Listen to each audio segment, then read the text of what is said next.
Next come to seventh question. What is friction? Friction అంటే ఏంది? The resisting force to movement of an object is called as friction. ఏదైనా ఒక వస్తువు కనుక ఇట్లా కదులుతూ ఉంటే కదలకుండా దీని మీద చేసే ఫోర్స్, ఎర్త్ కాంటాక్ట్ ఉన్నది ఏదైతే ఉంటుందో దాని మీద పనిచేసే బలాన్ని ఏమంటారంటే ఫ్రిక్షనల్ ఫోర్స్ అంటారు. Here see one figure is given to you to understand easy. So ఇక్కడ ఒక బాక్స్ ఉంది కదా, ఈ బాక్స్కి తాడి కట్టి లాగుతూ ఉన్నాడు. లాగుతూ ఉంటే ఏమవుతుంది?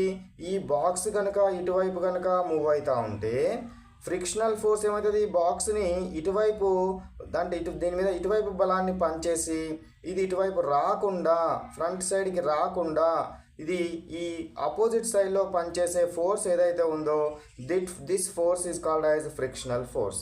మనం ఫోర్స్నేమో ఈ డైరెక్షన్లో అప్లై చేస్తున్నాం, లాగుతున్నాం. కానీ ఏమవుతుంది? దీన్ని ఎర్త్ అనేది వెనక సైడే దీన్ని పంపిస్తుంది, వెనకాల సైడ్ పంపిస్తుంది. ఇట్లా చేసేదాన్ని ఏమంటారంటే ఫ్రిక్షన్ అంటారు. What it is called friction. Friction అంటే ఏంటిది? ఒక ఆబ్జెక్ట్ ఫార్వర్డ్ డైరెక్షన్లో కనుక కదులుతూ ఉంటే బ్యాక్వర్డ్ డైరెక్షన్లో దానికి అప్లై చేసే ఫోర్స్ని ఫ్రిక్షనల్ ఫోర్స్ అంటారు. Next question. What is muscular force? Muscular force అంటే ఏంది? The force exerted by our body muscles is called as muscular force.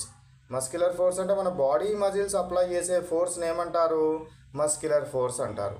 Body muscles for example, ఇప్పుడు ఇది ఒక test tube, not test tube, so what it is called toothpaste tube ఉందనుకోండి. మీరు దీని మీద గట్టిగా దీని కనుక ఒత్తుతూ ఉంటే అప్పుడు ఏమవుతుంది? ఇనంగల్ టూత్ పేస్ట్ బయటకు వస్తూ ఉంటుంది.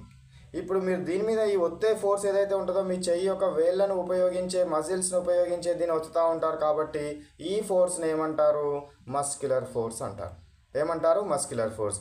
కింద ఉన్న బ్యాగ్ ఉందనుకోండి, బ్యాగ్ని లిఫ్ట్ చేస్తున్నారు పైకి.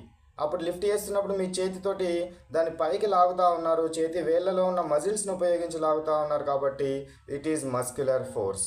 ఇట్లా మస్క్యులర్ ఫోర్స్ని మనం ఐడెంటిఫై చేయాలి. ఓకే, నెక్స్ట్ ఇక్కడ చూడండి, some examples are given to you for muscular force. Running అనేది మస్క్యులర్ ఫోర్స్. అదేవిధంగా లిఫ్టింగ్ ఆఫ్ ఆబ్జెక్ట్స్ కూడా. నెక్స్ట్ వచ్చేసి ఇంకా 2 ఉన్నాయి చూడండి.